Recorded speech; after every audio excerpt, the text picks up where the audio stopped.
Like any 19-year-old, Rustam Ziamani had big plans for his future. Among his ambitions, to behead a British soldier, to join the so-called Islamic State, and to die a martyr. The teenage would-be terrorist developed his extremist plot last year after becoming dangerously radicalised over just a few months. By the time he took part in this central London demonstration, he'd already told friends he wanted to kill soldiers. Ziamani can briefly be seen here in a disagreement with a far-right protester. It doesn't matter. You're going to be rubbing shoulders with people like Abu Izzi, who's a convicted terrorist, yeah? Ziamani was inspired by the killing of Soldier Lee Rigby. Michael Adebolajo, one of the two murderers, was a legend, he said.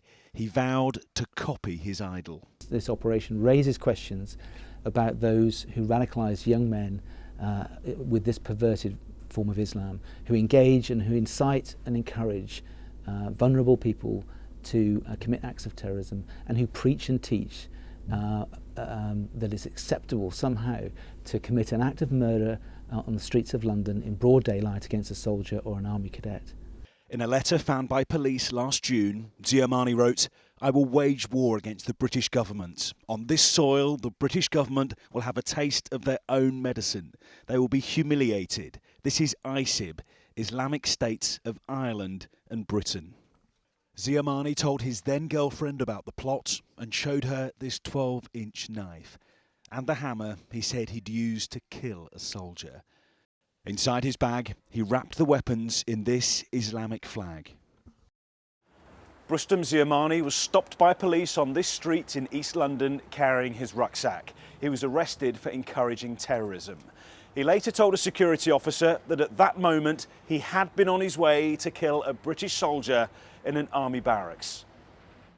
Terrorism experts say for Ziamani to have become so radicalised so quickly is unusual. The nature of the attack he did and this sort of his idealisation of the Adebolajo and Adebowale case in Woolwich in 2013 is very interesting. It highlights really how much that case is kind of reflective of a broader trend that we've seen in radicalisation and terrorism in the UK. Now the teenager who waged war on the British military faces multiple years in jail.